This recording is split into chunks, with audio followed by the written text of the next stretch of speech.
Uvaženi Dragan Primorac, ministar znanosti, obrazovanja i športa.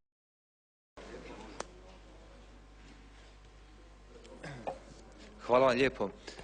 Sad vidite koliko je bolje da ja mogu nastupati kao znanstvenik i sveučilišni profesor nego kao ministar. I upravo ću sad tako nastupiti.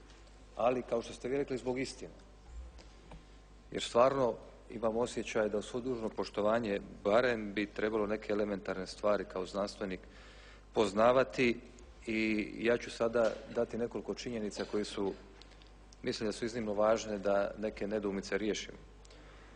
Prvo, apsolutno u pravu gospodin profesor doktor Andrija Hebrang, jer to je podatak najznačajnije baze podataka o znanosti, Web of Science, koja je pokazala da je broj publikacija od 2006. do 2009. godine porastao za 30%.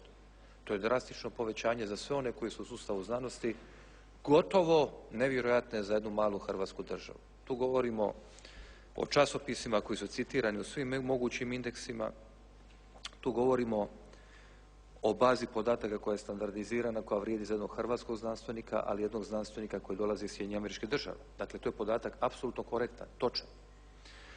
S druge strane, kolega uvaženi profesor doktor Scienciarum Dorić, koga ja cijenim, zna da kad bi djelovani govorio javno o tome da mu neki znanstveni projekt nije prošao, da je to bila meta kritike cijele akademske zajednice. To je pitanje potpuno neovisnih recenzija. To nije pitanje javnih rasprava. Jer što bi to značilo? Da bi svako onaj koji dobije projekt trebao se javno buniti i pritiskom javnosti to činiti. To je apsolutno neprihvatljivo znanstveno akademskoj zajednici. On je bio u pravu kad je rekao da je Hrvatska pokrenula, i točno, ova Vlada imala snage pokrenuti nešto iznimno bolno i nije bilo jednostavno ni meni, a to je međunarodna recenzija. I mi smo to napravili. Svaki projekt je najmanje išao na jednu međunarodnu recenziju i nije bilo jednostavno ni pravdati oko 15% manju prolaznost tih projekata. Ali uistinu bi ja molio zajedničku jednu potporu za ono što je Hrvatski sabor. Vi koji ovdje sjedite ste dali ogromnu potporu. Pa to je nakon 60 godina prvi put da sukladno, ja neću ovdje isticati Evropsku uniju, jer u mnogim segmentima meni je uzor i unutar Europske unije, ali moje pravo govoriti i onome što je dobro i u Kanadi, Indiji i Americi, tako da se neće vezati samo za nju. A to je, budite ponosni, ide vam novi zakon o Nacionalnoj zakladi za znanost, visoko obrazovanje i tehnologijski razvitak.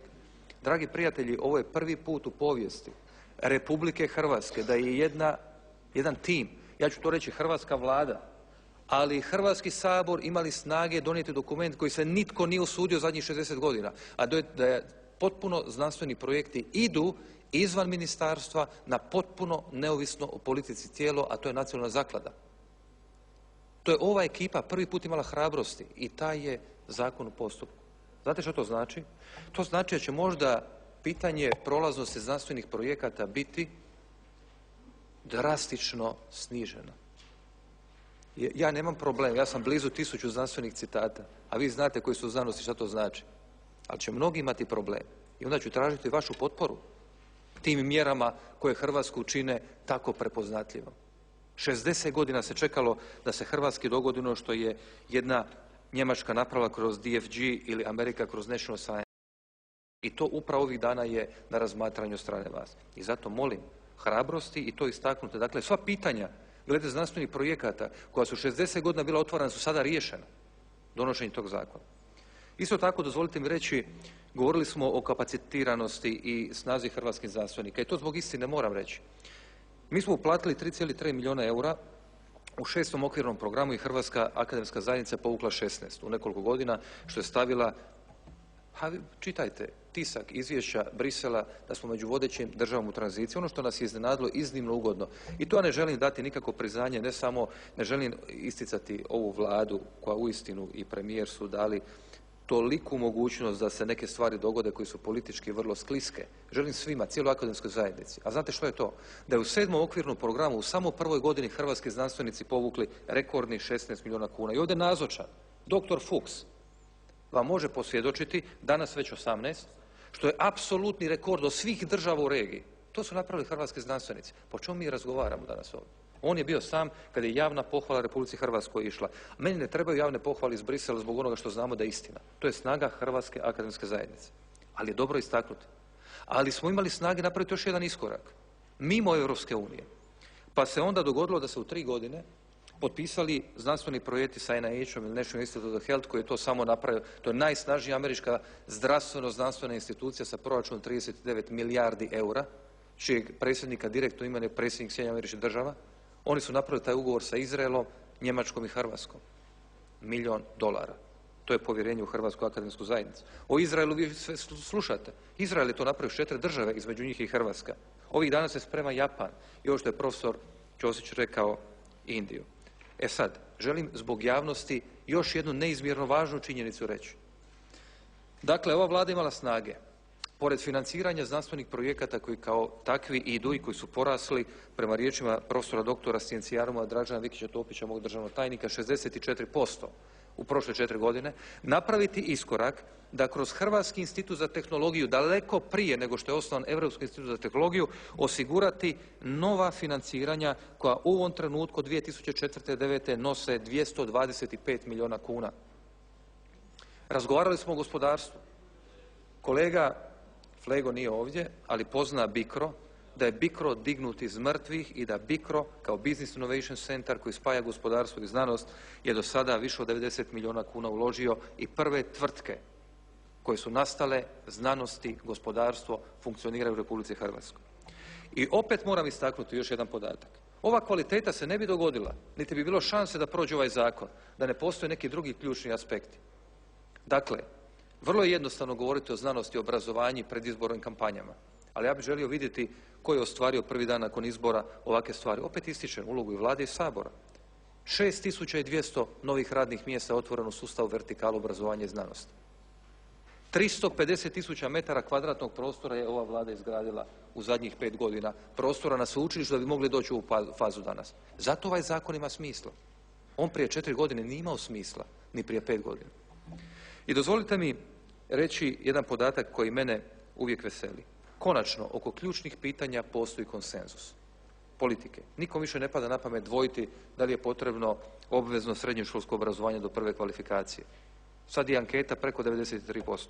Ali moram reći par podataka oko državne mature da čisto bude jasno.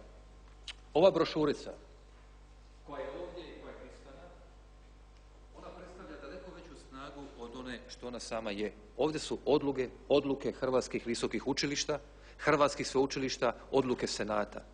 To su najviša tijela. Dakle, ovdje ne govorimo o akademskim raspravama što netko misli. Ja ovdje poštivam odluku dekana i rektora.